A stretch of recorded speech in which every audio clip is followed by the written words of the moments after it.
Hey, what's up everybody? It's Lids, and we're back for some more Gwent, and today we're playing the new Patience is a Virtue seasonal event, which is an alternate game mode in which at the start of our turn, every card in our hand transforms into a random card that costs one more provision. That may seem like it's really hard to build a deck around that, but I have just the way to make it work. So, let's go take a look. So today we'll be playing Northern Realms Pincer Maneuver deck, because although every card in our hand at the start of our turn will get transformed into a random card, if we use Pincer Maneuver at the beginning of our turn before we play a card, that means we can actually guarantee that we play a card from our starting deck, which is a very rare luxury to have in this event. And that means that we can build our deck around at least the 2 or 3 cards that we get through Pincer Maneuver. So, primary card here is going to be Erland of Larvik.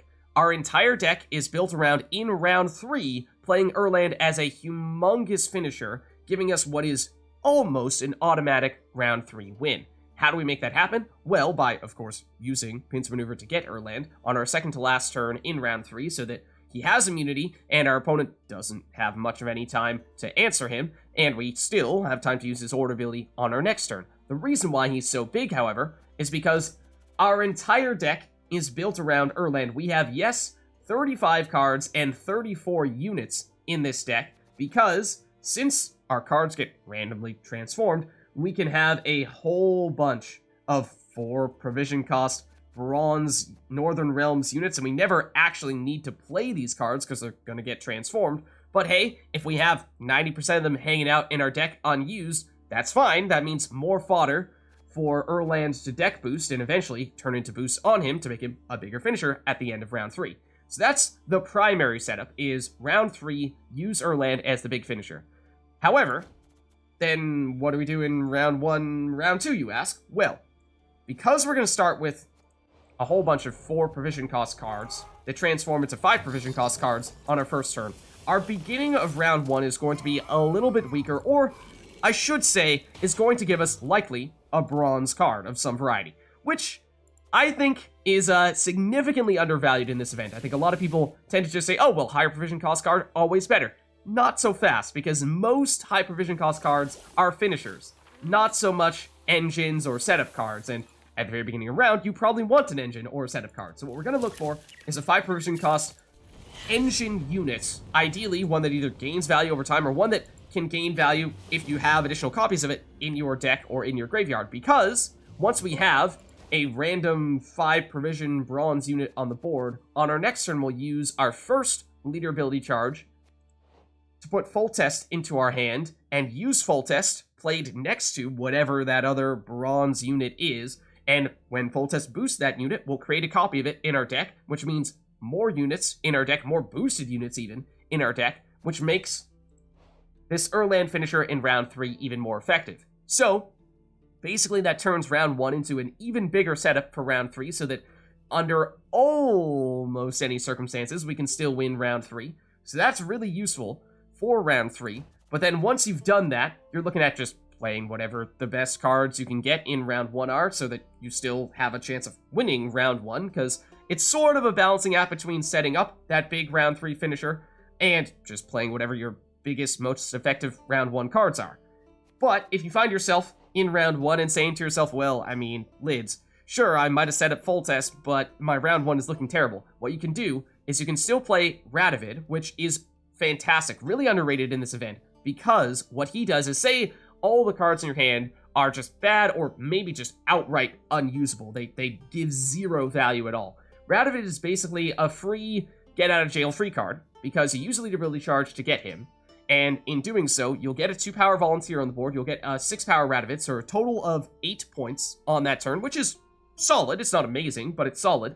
So it's a way of basically saying, okay, I didn't like this turn, I'm going to make sure that I at least get 8 points, and then I get my leader ability charge refunded, so you can still use a leader ability charge to get Erland in round 3, because you need to save 1 for that, and then, on your next turn, the other cards you have in your hand will evolve to 1 provision cost higher, and at that point, the cards are probably better, and they're at least going to be different, so hopefully at that point, you have something that is going to be better than what you used Radovid as your get it out of jail free card to avoid playing. And if Radovid does not immediately get destroyed upon you playing him, then you can use his order ability on your next turn and get another leader ability charge to spare, at which point you can play another card from your deck if you still need to bail yourself out of a bad hand. And if that is the case, then you do have either Margarita, which you can use once again between the 2-power volunteer that gets spawned in when you use a leader ability charge and the 6-power body. It's an 8-point play on one turn, which by this event standards is not bad. It's solid. It could be better than every other option that you have, and the key value here is, of course, if your opponent has a powerful card that you want to lock, then you can do that. So that's a nice little luxury to have in your back pocket. And then if you do need a point slam, obviously with a whole bunch of 4 provision cost bronze units taking up the rest of our deck, there's not that much we can do there. However, it is worth noting that we do have Devotion, which means if you still have the Kerack Marine hanging out in your deck, this is actually our highest point slam card because, again, 2-power body from the volunteer that you spawn in, the 3-power body from Kerack Marine, that's 5, and then because we have Devotion, his order ability is worth 4 points, so 5 plus 4, 9 points, which, as I said, 8 points is, from all the other cards we've been talking about tutoring, is pretty solid. That's going to be better than a lot of other alternatives that you're going to get, the random cards that spawn into your hand, but 9 points, obviously a little bit better. So this is, once again, another way that if you happen to have a leader ability charge to spare, then this is a solid way to use it. And other than that, like I said, it is all just about playing whatever the best cards end up in your hand. And I think, as I said, a lot of people will try to load up on high provision cost cards and say, well, yeah, then I get more high provision cost cards earlier on. And yes, but also no. Because, again, playing a finisher on your first turn is very rarely that useful. Sometimes you'll, sure, get a pure point slam that works in any circumstance. In that case, you lucked out. But that's the sacrifice we're making here, is basically trying to do any and everything we can to, under almost any circumstance, have Erland be a big enough finisher to win round 3 single-handedly. So there's a look at the deck, and because our round 3 finisher is so huge, that means just finding any way at all to win round 1 or round 2, and we should be golden. Also worth a quick mention that we have Devotion, and we don't have any repeat cards in our deck, so any random Shoops, Redayas, or Unseen Elders that end up in our hand are fully effective. So now let's go see it in action. Alright, so going up against Skellige here, and they'll go first.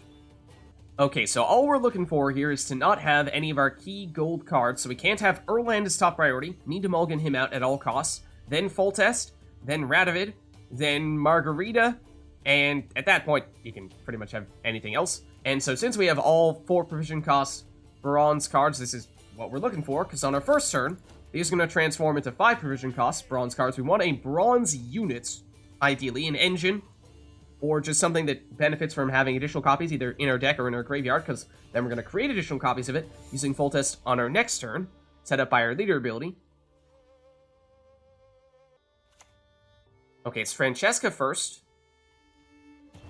which, I mean, as long as I get special cards, could be a pretty big factor, but it'll take a little bit of time, so we might have some time to deal with her in some way, shape, or form. Okay, then they use their stratagem as well. Kind of an odd choice at the end of your turn, where whatever you're drawing into is going to get transformed into something else, but you do you. So then, as I said, we're looking for a bronze unit here. Ideally one with long-term value. And that might even mean Drummond Berserker.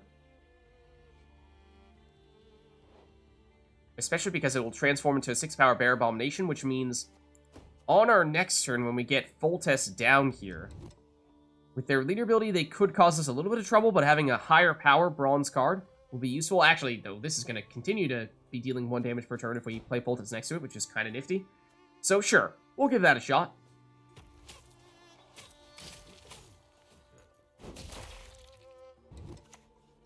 Okay, Cleaver. Solid point slam here. And that is 1 special card. So Francesca's getting close.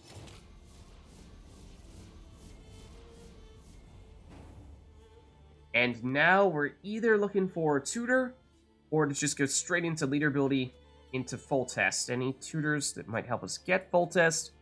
Not really. Okay, so I think here is leader ability number 1.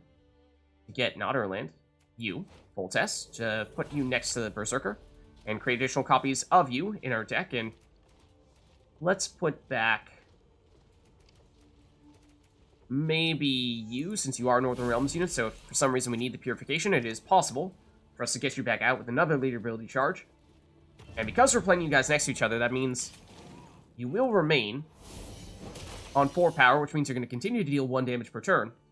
And normally, their leader ability would be a bit of a counter to this, because they could just spam leader ability and potentially get rid of Foltest that way. But if they do, they could convert the Drummond Berserker into a Bear Abomination, and then they're going to have to deal even more damage, or at least have other units besides Foltest to get rid of. It could make it harder to get all that damage to proc. Dragon's Dream, 2 copies of that. They should use the second one on this row here, because 2 rounds of Dragon's Dream just makes it less effective. Okay, so that is powerful, yes. We are probably still going to need to play units in, I mean, now, of course, either row is going to lead to us taking some damage here.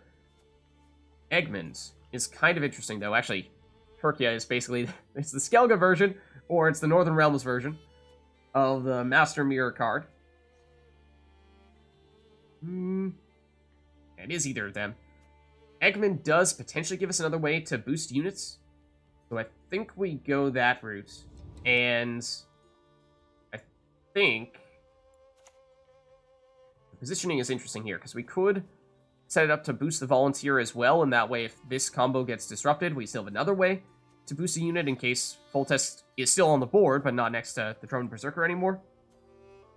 But similarly, we could go here, and if Foltest gets moved, then Egmont just takes his spot, boosting up the Berserker, and now it's just a little bit tougher to get rid of Foltest. So he's a little bit taller. Okay, Visigoda will give them a whole bunch of boosts if we don't find a way to shut him down. So that is another card we would like to target here. And it's too early to take it out with Brain, unfortunately, although we could go with the Visigoda of our own. It would almost immediately get destroyed by Dragon's Dream, but 2 Brains. So, unfortunately, that's not... It would normally be an amazing card, but not quite, given the Dragon's Dream. Letho. Honestly, just for the pure point slam, might even be the best option for us. We don't have Ox or Serd in hand, do we? I don't think so. So it's just a pure 8-point body, but I think we're going to have to settle for that. Technically, leader ability into Radovid would also be 8 points, but it would get a 2-power Volunteer out here that's going to get immediately destroyed by the Dragon's Dream, so it's the same amount of points, but spread out across more bodies, which means we're giving them more damage on Dragon's Dream. So on net, it is worth less. Okay, that's Willem, a potential tutor to get Redea. Do they have repeats? I mean, surely if they put her in their starting deck, then they don't. Ooh, they'll get another card out from their deck with that Cursed Scroll. Interesting. Okay, so we're going to take the damage from Dragon's Dream right now. But we actually had a pretty decent setup to avoid catastrophic consequences, because we had some armor on Egmont, he survives. We boosted up Foltest, he survives. And the Drummond Berserker transformed into the Bear Abomination, which completely mitigated that damage, although it's no longer an engine now. And Letho just tanked the hit. So at this point, we have one very interesting option in particular. And I think you can probably guess what that option is, because it does hard counter one of the cards that they've been relying pretty heavily on thus far, or at least may continue to lean on in the future. That's Cahir. Because Visigoda, now anytime they boost, we will absorb said boosts as well. So that's very useful. And now we are still creating additional cards in our deck. This time it's a Bear Abomination rather than Drummond Berserker, but I mean, that's still fine. That works. Okay, She Who Knows. That's another card now that we would like to do something about, because that means potentially a whole bunch of carryover. Once again, they're using their ability to change the cards in their hand at the end of their turn, which is usually not what you want to do. You want to do it at the beginning of your turn, then you can control what cards you're going to play. Oh! See, this is the benefit of starting off with weaker cards, lower provision cost cards. We start off with engines like the Drummond Berserker, which worked really well for us when combined with Foltest. Got an early Egmont, But now at the end, we're getting the finishers when we want the finishers. Cards like, well, you know, Igni to remove that very thing that we were saying we were concerned about, because you're on 31 points, which means that, yes, we can, with initiative at least, take out the She Who Knows, and that is a very valuable play, so I am definitely thinking that's our go-to here.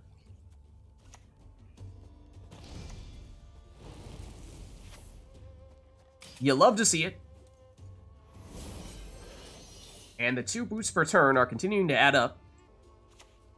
It's Dandelion, which is a tutor of sorts. Okay, Arcane Tome, we do not have a lot of special cards in our deck. We have precisely 1, and we may have even had that transformed. So they can boost, but we'll absorb the boost from Cahir. Then again, Arcane Tome, I feel like they have a way to address Cahir now, is maybe the whole idea behind this. Maybe they're going to reset him. It's something like Artifact Compression would be my guess. Or Spores. That too. Similar.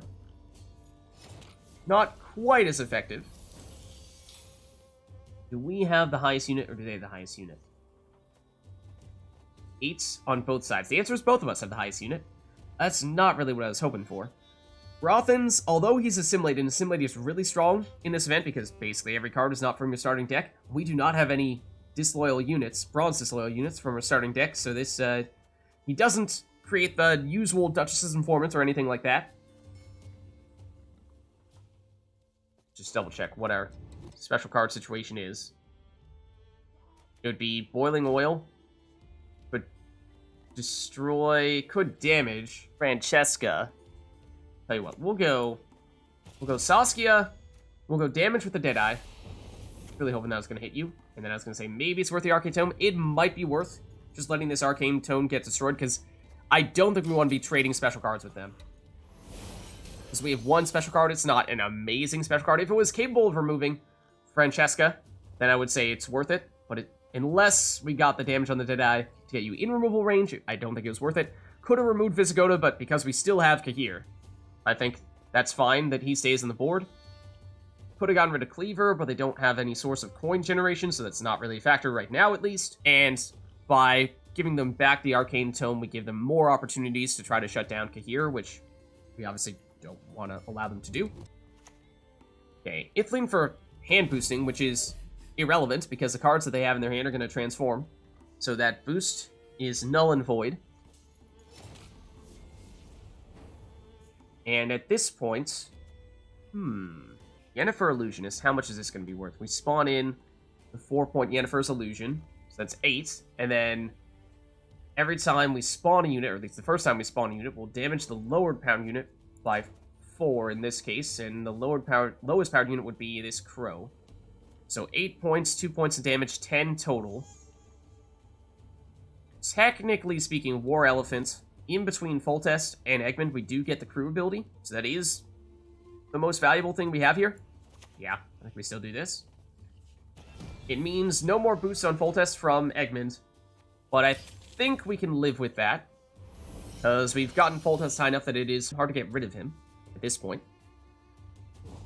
They'll pass, giving us the round 1 win on even cards.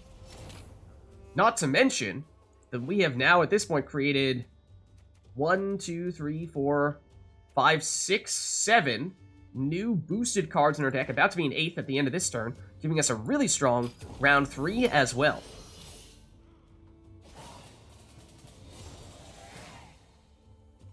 Okay, so we drew into Radovid. That is not a card we want to ever draw into, because otherwise he's going to transform before we get the chance to play him, and we want to have the chance to play him through our leader ability as our backup plan to give us the refund of our leader ability charge if our hand gets totally bricked.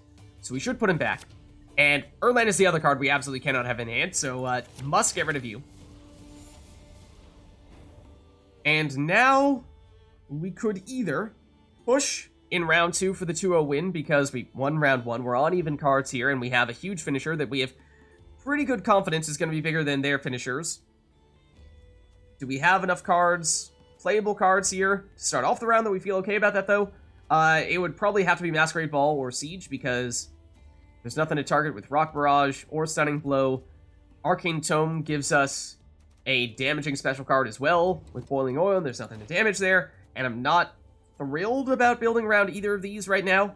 So I think what we'll do instead is that we'll drive past here, force them to play a card in order to take round 2. We'll have card advantage and double last say in round 3, which I think is gonna be pretty darn difficult for them to come back from. Could have potentially made the case for using our leader ability charge on that turn on Radovid to get the refund, to save what was pretty much a bricked hand there. So that's what that is there for, but just didn't seem necessary in this case, because we can still set things up for the big round 3. Okay, so we didn't draw into any of our cards that we must keep in deck here. So we technically can use one mulligan here if we would like, and we could do that to get rid of one of our bronze cards. Technically, Kerack Marine is a decent point slam for us because we do have Devotion, so it might be worth putting you back into the deck. You are also a 4. So as long as we don't see... If we saw Erland, we would need to mulligan him again. If we saw Radovid, it'd be questionable, because we might have found ourselves seeing what we saw last time, where you mulligan Radovid, you get Erland, and that would be catastrophic. So we're fine here, though. So we will have a few higher provision cost cards with whatever the Troll Porter and Joanna transform into, and Axel 3 Eyes, and then that gives us a little bit more time for these 4 provision cost cards to get stronger. And we also still have that Radovid play that we can use with our leader ability to give us that backup plan turn, which again just means that more time for the other cards to further evolve into stronger options for us.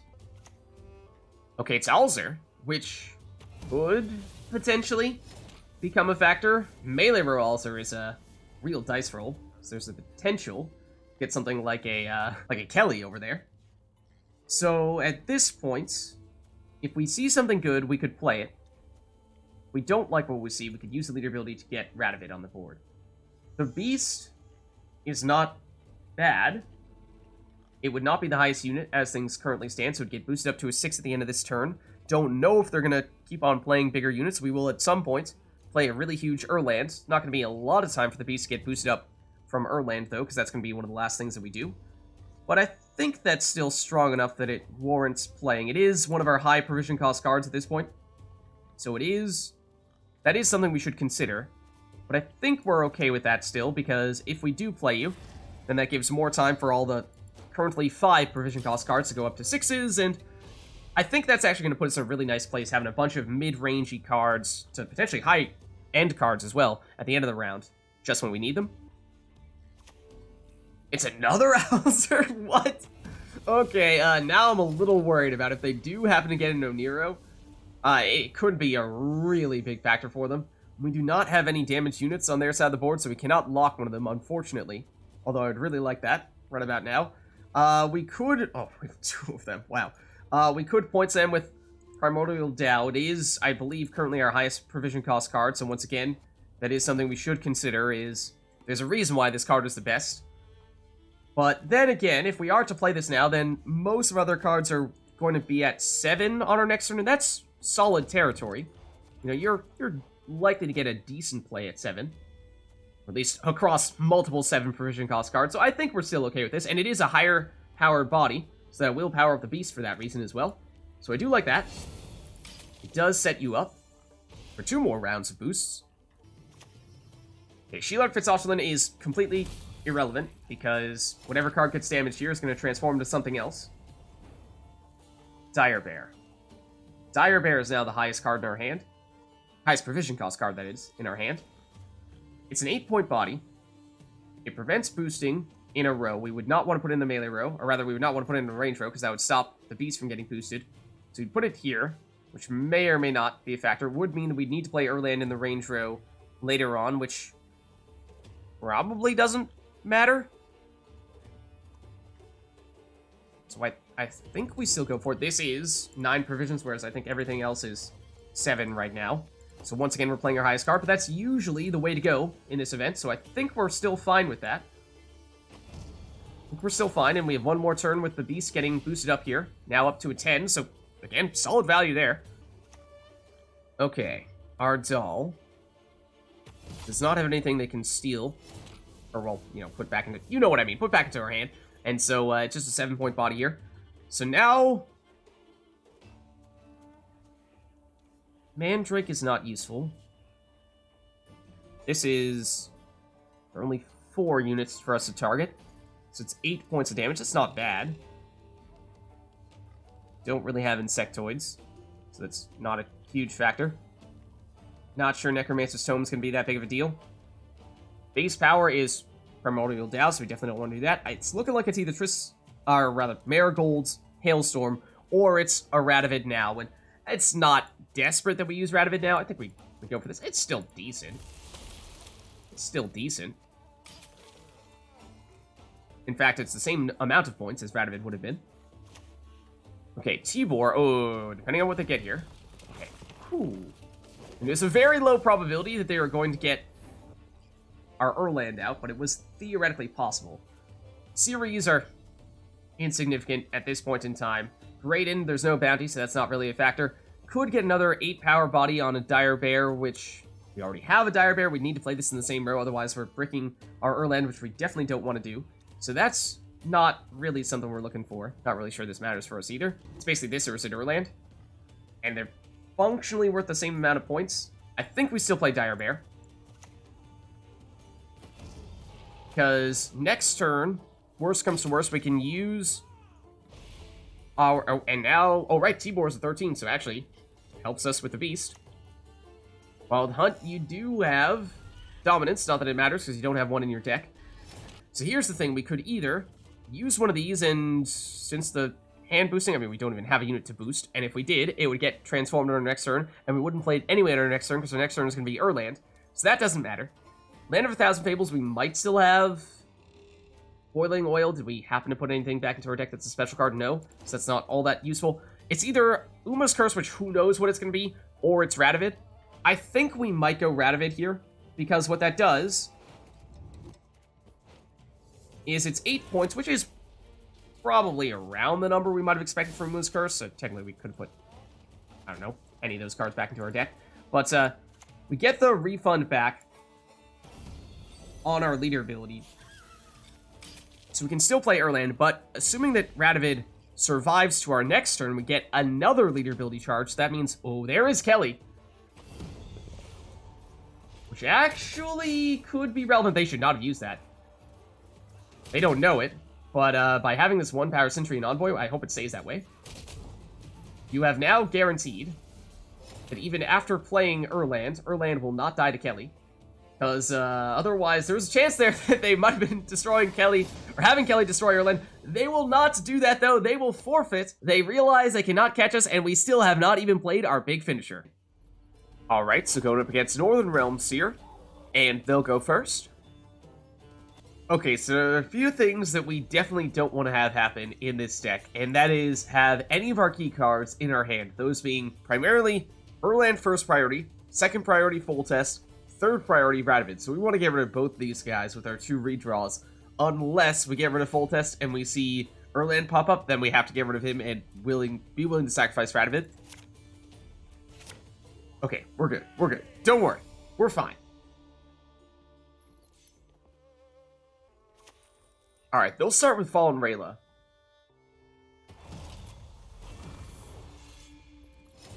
They did not use her tribute. I mean, then again, I suppose they didn't really have anything to use it on. Here we're looking for basically just an engine, and then on our next turn, we're going to get Foltest out from our deck using our leader ability, so we're looking for something good that is a bronze unit. And there are a few things that catch my attention. Imperial Practitioner is an Assimilate unit, which is basically good for an automatic at least 1 point per turn in this event, since nothing is going to be from your starting deck unless you happen to get it through Pincer Maneuver. So that's really solid. Similarly, Sly Seductress is almost 1 point per turn, because it'll get boosted every time our opponent plays a unit, unless we actually get another one out there, in which case every time they play a card. I think we probably go Imperial Practitioner, though. I think that's a little bit safer. A little bit stronger. Oh, true, except it will get poisoned by Rayla after the rework. I've not seen many people use her as of late, but yeah, they have one more counter on this, so that is potentially quite significant, actually. Because what happens is, in this event, because every turn our units become 1 provision higher, all of our cards become 1 provision higher, we get to the point where it becomes very, very difficult to get a bronze unit on the board, and that's what we need if we're trying to set up Foltest, which is mostly to set up our round 3 to have a bigger Erland, because the more units we have in our deck, the more cards get boosted by Erland, and therefore the more boosts get reallocated toward Erland. Okay, Povko for some damage. Not as much of an immediate threat. So here's the question is, normally this would be the turn where we go Pincer Maneuver and put something back into our deck. Maybe it'd be Radovid, since there might be some reason why we could benefit from him later on. Or really anything that might potentially get thinned, if not just take whatever. And put Foltest, play him next to the Imperial Practitioner, and we're creating copies of the Imperial Practitioner every time it gets boosted, every turn. Make our deck bigger, again, to set up Erland. However, given Rayla and the poison that they put on this Imperial Practitioner, this may not last all that long. If we were to play Foltest right now, he would get poisoned as well, and that'd also be quite unfortunate if he went down quickly. So tell you what, I do also see this is a nice bronze unit here as well, the Sorceress of Nobilthana. So what if we also play this? It will get poisoned as well, but now Rayla has used both of her charges. We have a couple of strong bronzes on the board, and if one of them gets destroyed by poison, okay, fine. We still have another one that we can use to set up with Foltest. That being said, Povko is sort of a hard counter for the Sorceress, especially if you combine Junior in there. Okay, well, I mean, oh. That was very well played. I thought they were just going to go for the Assimilate unit there, but no, they went all in, and rightfully so. Okay, so now this is where we find ourselves in a bit of trouble, where it becomes quite difficult to get bronze units at this stage, outside of there is actually a backup plan we can still have. I mean, I do notice Aedirnian, who is great for getting boosts on the board, which is something that Foltest does require. I mean, he can do it himself, but that is potentially an extra backup plan if we get Foltest on the board, have bronze unit on the board, and they still find ways to disrupt us. But we can still go leader ability here into Foltest. And this is sort of the worst case scenario. We'll put Aedirnian back to our deck, because that's a card we may actually want later. Because we will create this Volunteer, we can actually put Foltest next to him. And Foltest will create an additional copy of this Volunteer. So the thing is, this Junior is actually going to continue to cause us additional problems. They could remove this Volunteer if they'd like to, and that, again, gets tricky, because we would like to be keeping this Volunteer. At this point, we'd be needing an 8 provision cost card to give us more bronze units if this does get destroyed, and that's much easier said than done. And remember, this is all for setting up our round 3 combo here, which is already strong. Okay, this is exactly why I was saying that perhaps something like Aedirnian could be useful, because as long as a card is getting boosted on our turn, a bronze card is getting boosted on our turn, which would have been the Volunteer, then Foltest will create a copy. But if we separate these two cards, because in this case they moved one of them, then having another source of boosting, like say, I don't know, Akira, could be quite helpful. It would be a bigger Kira if we were to play her next to Foltest, but we'd also get Foltest actually boosting people. So now it's a question of, what are we prioritizing here? Round 1 or round 3? Round 3, we technically already have a solid setup. So there is something to be said for saying, you know, maybe we actually don't care that much about going all in on round 3. We want to make sure we at least stand a fighting chance here in round 1. So maybe we do play Kira, but rather than playing her over here and boosting up that Volunteer, even if it means we're not setting up Foltest with the card going into our deck, we're at least boosting up Kira, and I'm debating whether to wait to use her order ability. I think I will. It's greedy. It is greedy. Technically, Foltest is a 3 now. If they want to use Junior's ability on Insanity, they can destroy him, and they probably should. Yeah. Very well played. Across the board, I mean, first of all, they're getting really lucky. Almost every card has been a hard counter. Even Povko, which initially did not seem as though it was the case, was.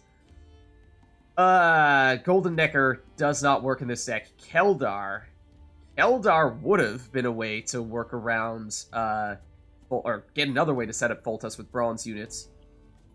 But, alas, not quite. We were on Adrenaline 4. Vesemir would also have technically given us carryover. We do have a huge difference in the number of cards in our deck, so technically, Colgrim would be great on Adrenaline 1, which is a huge caveat. So, not loving our options here. What we can do, if we don't love our options, is go leader ability. And Radovid is basically a get out of jail free card. If we don't like what we see here, we can use Radovid to get 8 points out of a turn between the free volunteer from the leader ability and Radovid himself, a 6-power body, 8 points, and then you get the leader ability recharge or refund. And then if he doesn't immediately get destroyed, then we can actually net gain 1 leader ability charge as well. We need to keep 1 for round 3 in order to get Erland out here. And they have Radovid as well, okay. That one they did not need to set up. They just got it organically. And this would be the turn where we could theoretically have that happen to us. You have anything on 3 or less? I mean, Knickers. But then again, the armor, that's actually not something we can get the killing blow on. Arrakis Queen to get another Radovid. It's unlikely, but it is possible. Ygern is the biggest point slam here, but we'd have 1, 2, 3, 4 armor on it, which is dangerous, because if it loses that armor, it does go away.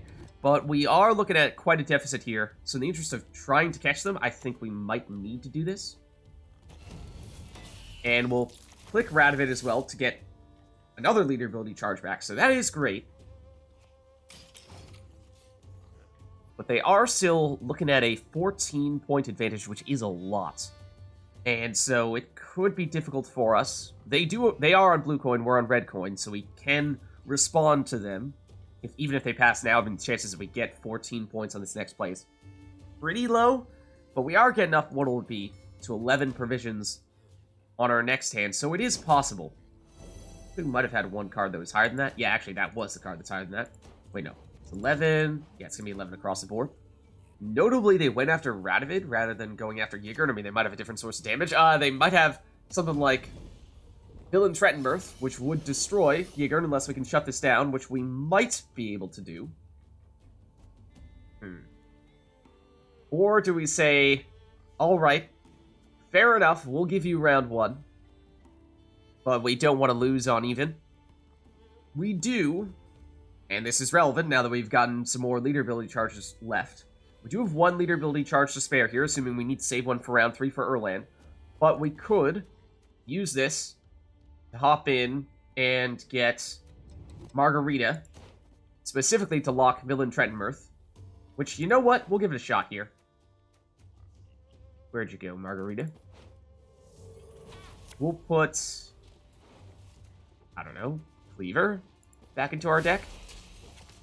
Then it's Margarita, and we use her specifically to lock Villain Trettenmirth so that this Ygern can still continue to exist. And technically, between Margarita and the 2-point volunteer body, we did on net gain a tiny bit of ground there. I think 1 point because we played for 8, they played for 6, but with the 1 additional round of Povko, there's really 6 points versus 7 points, so 13 is the difference rather than 14 here. Not sure that's going to be that much of a difference maker, but we are getting up to pretty high numbers now. It'll be 12 on our next turn, which if we happen to get an Erland, he is a 12, and that would be huge, of course, but they'll get Gezros, which is, of course, also pretty big, and that does give them a way to mess with Ygern.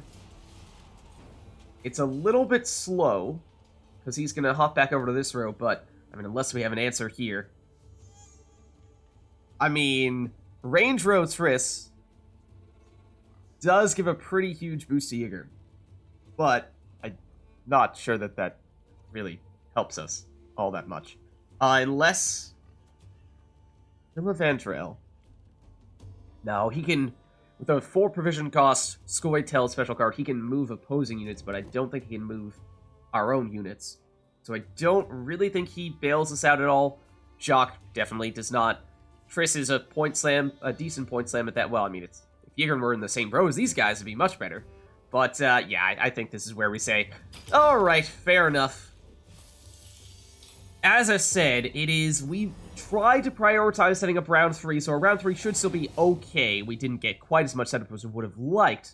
But there is always that balance we have to strike between setting up a more powerful round 3 versus winning in round 1. And technically, Dunbanner would have been great to go along with Foltest. So the thing is, at this point, we're going to have several cards that are close to reaching the 14 or 15 provision cost range where... oh, actually, Masquerade Ball is no longer 15. So 14, but my point is it's going to get into scenario territory where it's hard to get the value out of those because it's hard to trigger those scenarios. So what if we put some of these 12s back into our deck? We'll keep maybe one of them. I mean, we can't get rid of all of them, but just in case. So we are susceptible to bleed if they do try to bleed us here, because we don't want to have to use our leader ability in this round. But we can outscore them here in several ways. And because the Brute is about to turn into a scenario, you could make the case that he is the right play here, because he could very well brick on our next turn if we don't play him. Pacing-wise, he is enough to outdo the Phoenix. So is Ballista. This would probably be the next best option. Long-term, if this round does go a very long way, then Witch Apprentice could become a factor. And the damaging cards, we could get rid of Phoenix, but we want to put boards on the board as well. So I think it is probably just a plain and simple Brute. And that means next turn we're getting a whole bunch of 6s, which... not likely to do much from a point slam standpoint, but might get some engines. And if they continue to push here, which it looks like they will, then that is potentially still saying something. Okay, Foltest Pride is a solid option. Ooh, and they had Hubert. A little bit of extra value there. I see. Okay.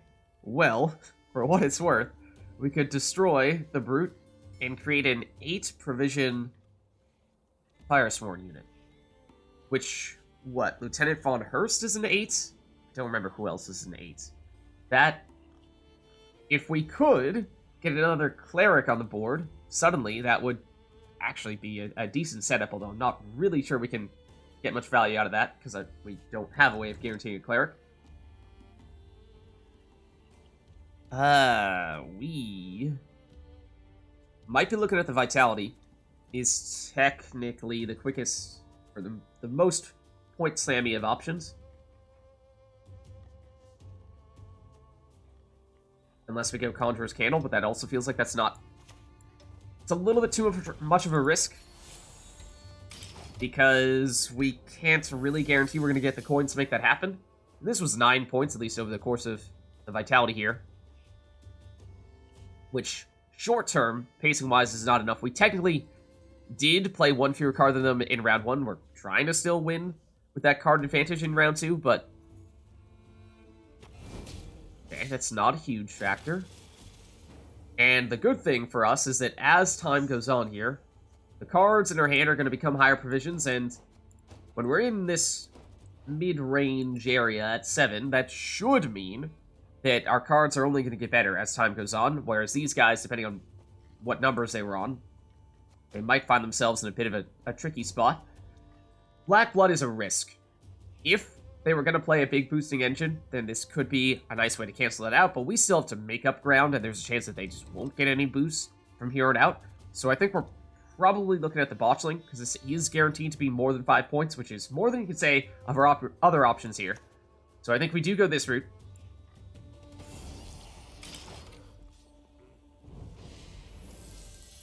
Oh, and did this have armor as well?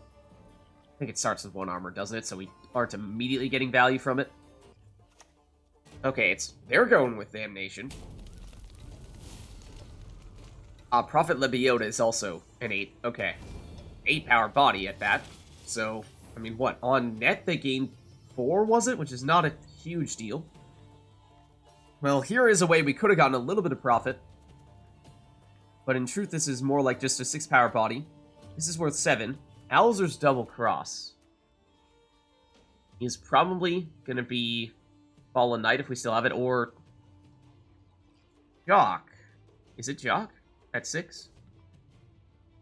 It is Jock at 6. That is our best play, actually. We do have Devotion for what it's worth, but I think playing him now is still the answer.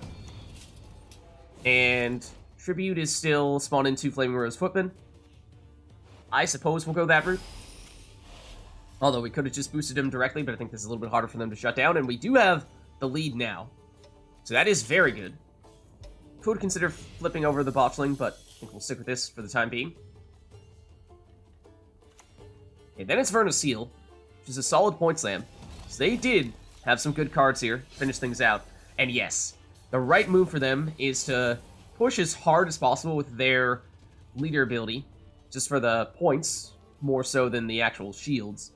Because what they really are trying to do here is force us to use this leader ability charge, so that we have to get out Erland in this round and can't use our big combo in round 3. However, we need to make up 12 points here with 2 cards. Selkirk. Dueling any of you is worth 10 points if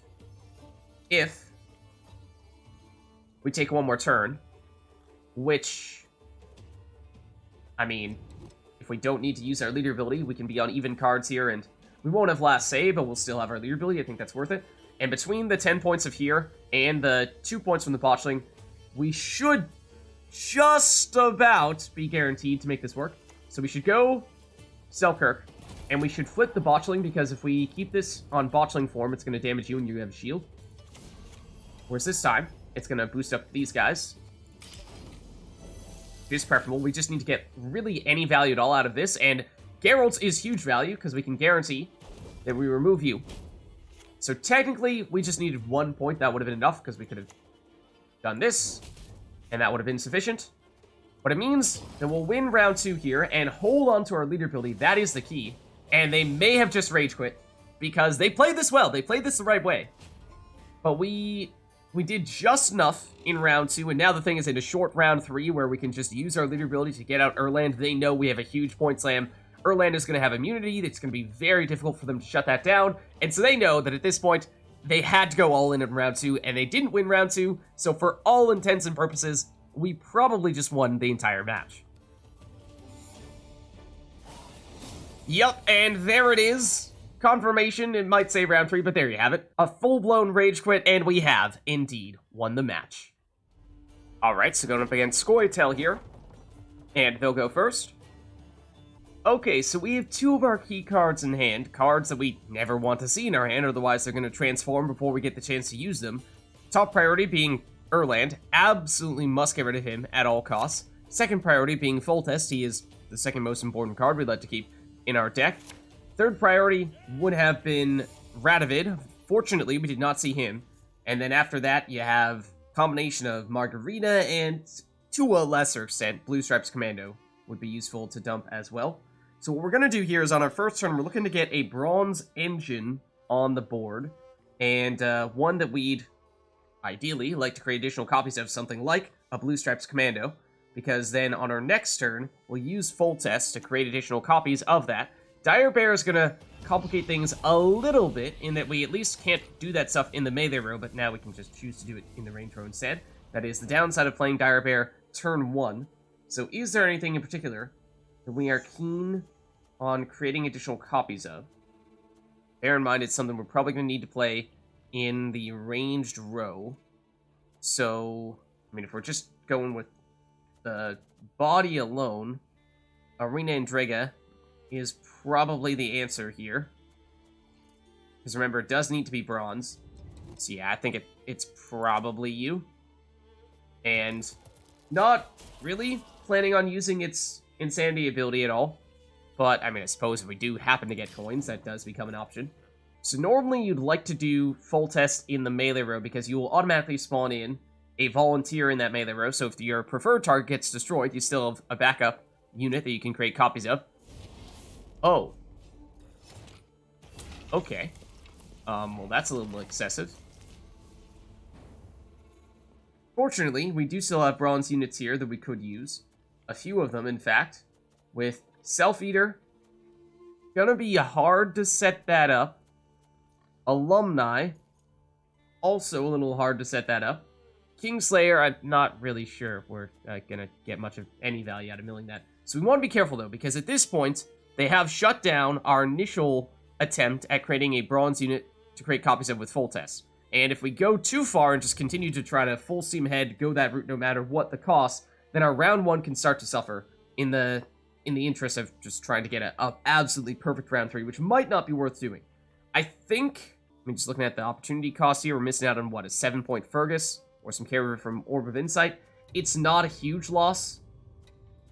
I think we go Self-Eater, just because at the very least it's still a 5-point body. But if they are able to shut this down on our next turn, then I think we just start going to whatever the best, most effective plays are, regardless of whether it will work with Foltest or not. We still have a bunch of units in our starting deck, so round 3 will still have a much bigger than usual Erland. It's just a matter of what we're trying to do is beef up our deck even more for what is an unconditional you win round 3 as long as you have Erland no matter what. Which is a nice luxury to have, but if it comes at the cost of losing round 1 for sure, then we still need to find a way to win something other than just round 3. Okay, Artorias Vigo has Assimilate, which is really, really powerful in this event. So he is a threat, and a threat that we'd like to address. All these melee roll-locked cards, like the Aedirnian Phantom, which is a boosting melee roll-lock card, so Dire Bear does shut that down. Same with Xavier. Rayla, to a slightly lesser extent, she is roll-locked in the melee row. She deals damage, but she does deal more damage when she's boosted, and we can't do that. So that's not great. Werecat does deal a fair bit of damage, at least some damage. We put an engine on the board as well, which is nice. This would normally be the turn for Foltest. I'm wondering if Werecat is good enough to warrant taking a slight detour. It's what plays immediately for 6, denies them 1 potential engine, and puts an engine on the board for us as well. You know what? We'll do it.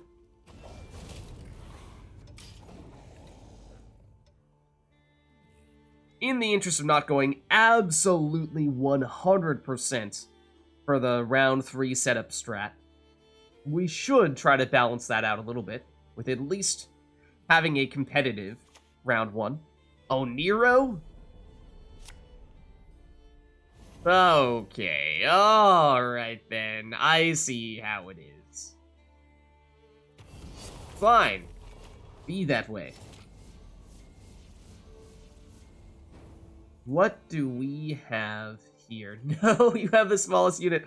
Oh, Ornate Sensor nearly worked to, what, make Werecat an 8? But no, it's not going to help us here. Svola, we don't have the coins. Berna, no. Another Rayla. Natalis. We still have a Warfare card in our deck. We started off with one, but we might have had that get converted at some point or another. Scoia'tael just doesn't really have enough time, so I think this is the turn that we're looking for to set up the Foltest play. And then we will put back probably Rayla. She, in some ways, can assist us. Is this will give boost to a few cards, actually. Werecat from the Thrive, but then Foltest boost will create additional Self-Eater in our deck, which is the primary reason why we're trying to get Foltest down here as quickly as possible. We delayed a little bit, because they destroyed some of our bronze units, which are required to set up Foltest. Bird and Roach, what are they going to get from their deck? They're getting all these tutors. Like, a crazy amount of tutors. Oniro, and then Roach is a double tutor. I'm not sure Doomed is going to be that much of an issue, which might be what they're trying to do to us, or might just put Veil on one of their engines instead. No, they're going for Doomed on Foltest, which might, in some circumstances, give them additional ways to shut him down. Alright, now that we have this combo set up, we're just looking for whatever seems to be the greatest amount of points. Don't ask me why that meant I immediately looked at Regis Bloodlust. It actually, for what it's worth, playing him does mean we can destroy and banish Vigo, which is a powerful engine for them. So in terms of denying them, that is the best play. We could get another Thrive Engine on the board, but not really sure we're going to have the means to set that up. Jan is a decent point slam, but we actually don't want our highest units at the top of our deck, because that means we're going to draw into Erland, and we don't want that. The Resilience from Gabor is nifty and tempting. Neneka is probably the best pure point slam. She definitely is the best pure point slam. Point slam versus Resilience. They do have a pretty big advantage here at the moment. Or deny them the engine. I think we might be betting on round 2 here and want to go for the Resilience. Because their round 1 advantage is decent here. Now, they may proceed to target Gabor. They probably should. But now they're kind of caught in between 2 objectives here. Do they go after Foltest? They go after Gabor Zikrin. Every single tutor. That's 3 tutors in a row. Okay, and a trap as well. To tell you what we could do. And I was gonna say we should do, although then we got some amazing cards in our hand here. I was gonna say, what we should do is probably pass here. Yes, they have outscored us, but we have 1 more card than them right now, and so if they don't address Gabor Zigrin, we can just dry pass in round 2, and we'll still have card advantage going into round 3, which would be huge. Or at least we force them into playing round 2, in which we have 1 card advantage and 1 card starting on the board. That'd be nice. However, it is really hard to turn down a free leader ability coming from Radovid. That trap, if it's 5 damage, he will survive. If it's damage based on the provision cost of the unit that we play, then that's painful, because Radovid is a 10. Shouldn't do Hoakim, because we might get Erland, which is not a good idea. Okay, I'm gonna succumb to the temptation. But this could backfire. It's okay. Everything is fine. He survived. Everything is fine. Yeah, they should technically pass here, so we might not be able to catch them. I mean, we'll have a bunch of 11 or possibly even 12 provision cost cards on our next turn, so we may have the means to make that happen. But then we'll get another free leader ability charge as well. It's pretty sweet. Just giving us the flexibility to play whatever we want. We could use leader ability charge to get another Radovid. They're going for Regis, which is not a lot of points. Ooh. Okay. Now hold on a moment. What previously looked like was not a very good chance of us catching them, suddenly does seem a lot more feasible. With something like Spear Tip. It's not enough by itself. It gets us up to 40. It's an Ogroid, not a Relic, so he doesn't boost up the Self-Eaters. We really haven't had much reason to increase the number of Self-Eaters yet. It would trigger this Thrive. So it's a 13-point play, really. We get 1 more boost from Foltest. That's 14, getting us up to, what, 42? Which does put some pressure on them. I think we go for it. And the more turns round 1 goes, since we have this Foltest plus Self-Eater combo going, the more units get added to our deck, the stronger our round 3 becomes. So we are a fan of a longer round 1 for that reason. And especially because we don't have that much pressure on us to win round 1 as long as Gabor Zigrin stays on the board here. So he's a really nice insurance policy. And as I was saying before, they have to choose. It's going to be hard to get rid of both these guys on the same turn. Now we have a really big Spear Tip as well. So they're in a tricky spot here. A lot of problems they need to address. They'll pass. Okay, so let's see. Can we catch them? Oh, well, I mean, it is a free Erland. It would take us 2 turns to use him, is the problem. Oh, man. If we play him, we don't have time to use his order ability unless we're going to card down. Sunset Wanderers is not enough. Chapter Wizards is probably not enough. If we go leader ability, actually it is enough if we go leader ability charger, so this is where having a leader ability charge to spare is useful. So what we're going to do here is go for... Oh, except I didn't check to see if it was one of them that got converted. No, it was not. Okay, good. Kerack Marine. Put this other Erland back into our deck real quick. Use Kerack Marine to give somebody a boost. Make sure it's in the range row because we can't get boosted in our melee row. So there you have it. We still have a leader ability charge to spare. And Oh, we'll also get this on the board. That's actually dangerous, because that could have meant we draw into Erland. But it's enough points, so we will win this round. We'll have the carrier from Gabor Zigrin, which, I mean, we're probably not going to play in round 2, so that might not be a huge factor, but it does mean that we also got more turns worth of boosted Self-Eaters in our deck. We have 1, 2, 3, 4, 5, about to be 6 at the end of this turn. So that makes our round 3 really strong, so much that we could, if we're really greedy, push in round 2. Okay, but actually, I forgot that they had Siri Nova, the resilience from her, so they actually out-resilience us, so they don't need to play anything here. I mean, we're still looking at having, I mean, they would have card advantage going into round 3. So we might try to bleed them, but even if that were the case, when we win round 3 with 1 card down, just relying on that big Erland combo, we probably could, to be honest. We just dump you. We have to see if we get Erland. We can't use this last mulligan, because if we get Erland, we brick him. We do technically have a second Erland in our deck now, so actually we could still do that. But, okay. I mean, we'll see what these transform into. It's unlikely we get anything that is amazing here. Of course, we don't really know what we're getting with either of these runestones. And that shield means this is useless. This is not getting much value. This is not getting much value. I mean, it does force them to play, because we won round 1, so if they pass, then we just continue to play and we win. So it is possible to bleed them. And now if we do get a dwarf, which we could potentially get with Marana Runestone, Gabor Zigrin is technically an engine, which I often forget. But we have original Radovid left. You know what we do?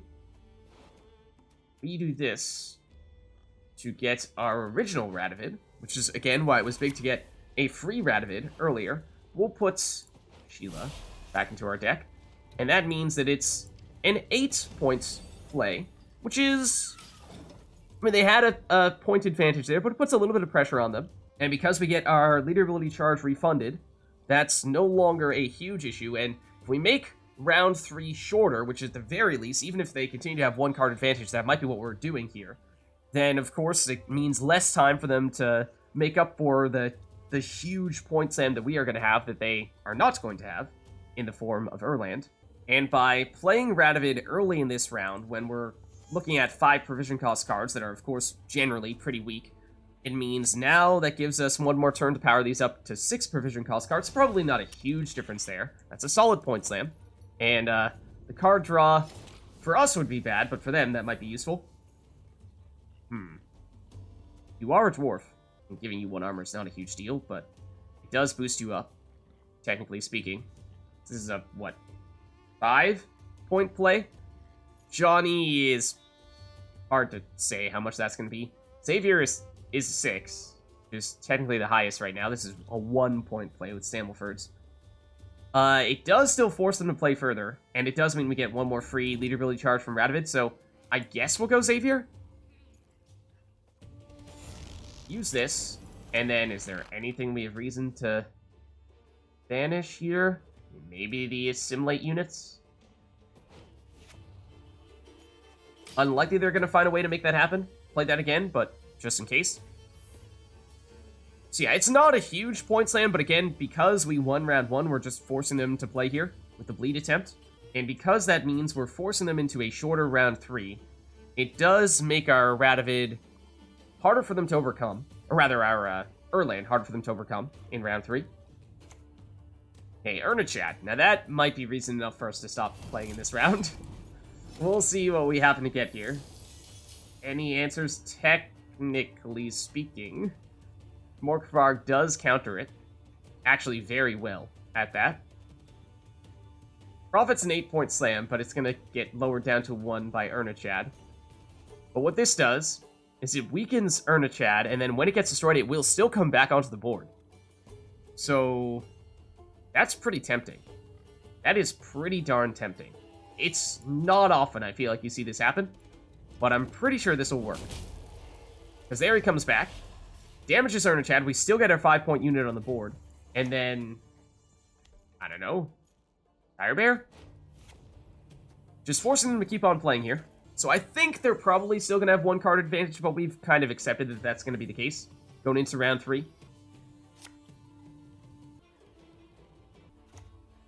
Okay, Saber-Tooth Tiger would damage Radovid as things currently stand. And you are still a bit of an issue. If we wanted to use Erland in this round, this would be the turn we'd have to use him, because since he doesn't have Zeal, it takes us one more turn before we can actually use his order ability. And because Ernachad is still hanging around here at 4 power, and Erland is a 4 power unit, that means that Erland would get destroyed by Ernachad, and Bear School would beat Griffin School. We can't allow that to happen. That's strictly forbidden. So we may look to pass here unless Armor Arrakis is reason enough to keep on playing, which it might be. It might be. On Doedric. Yes, it's going to damage, or Ernachad is going to damage it, but it had more power than Ernachad, and it had a little bit of armor to help tank the hit as well. I guess we'll banish, I don't know, the banishing card, Heatwave. So we're still forcing them to play here. Even after the Saber-Tooth Tiger flip, they're still behind us, and I think we are making up ground here, especially because they're going to take a little bit of damage from that bleed. Of course, there's not much time left in the round, but it's going to be a little bit of a factor. Ooh. Ooh. They lucked out there. That is a very solid play, getting the resilience. Assuming they can win this round, which is likely, otherwise it's game over. But we were playing entirely to give ourselves a round 3 advantage, and that is a distinct advantage that they just received for round 3. Now, Dandelion earlier would have been useful. Getting some deck boosting does set up Erland. See, you flip into 7 at the start of their turn, which means they functionally have 28 points right now. Or really 26, or rather 27, once you bear in mind that you're going to take 1 damage on Doedric. So, if we are to play Dandelion, they do need to play another card here. Technically, though, if we don't play Dandelion, they still need to play another card, and we're on even cards going into round 3, which is something that it didn't seem like we're going to be able to pull off. So I think to bleed them and still get the be on even cards in round 3, we're going to have to accept that. That's solid. They did get the resilience unit. That is, I mean, we couldn't have ever predicted they were going to make that happen. I suppose that's a possibility, always, but it was pretty darn unlikely. But yeah, as we were saying, yes, they do need to play one more card here, because they're tied for 28, but, I mean, if they were tied for 28 after us winning round 1, we'd still win, but they're going to take 1 point of bleed as well, so we would just outright win round 2, and that obviously doesn't work for them in this instance. Their Erland? What? Excuse me? Where did that come from?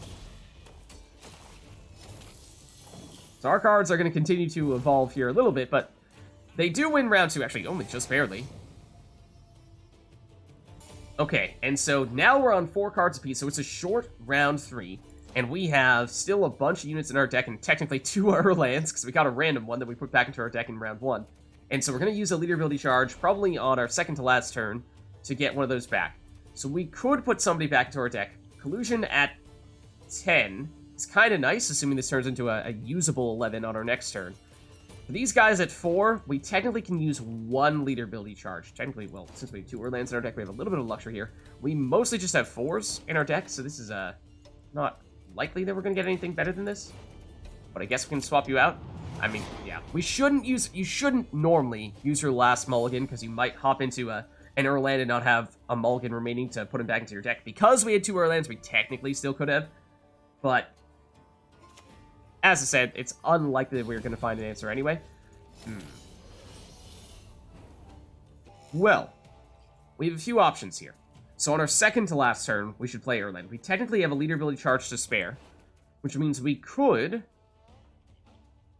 break out Margarita here and lock Siri Dash. That's an option. We could lock her this way, although this doesn't put any points on the board in the process, so this is not as valuable. Alternatively, we can Scorch and remove Vandegrift, which is 6 points, but, I mean, the card draw from Siri is a big deal. So I'm thinking we do go leader ability here, into Margarita. And we should put a unit back into our deck, technically speaking, because that is 1 more point for Erland then. Lock you. So sure, they still get the 5-point body, but we lock the order ability, or rather the ability, which is the big part. And we put up 8 points there, so we did technically outscore them. It's just their carryover from Vandegrift here that is the key difference at the moment. Okay, Vivian Ooh, can give a pretty big boost to Ciri. Solid play. Solid play. We are probably looking to dump Philippa, who is good for a solid chunk of damage here. Use 4 on Vivian. And then we're hoping that we mostly hit Ciri Dash and then maybe just poke Vandergrift with the 1 damage, because the 3, 2, and 1 get randomly split. Can potentially make a case for Vincent. Lowering Vandergrift down to a 1 is what?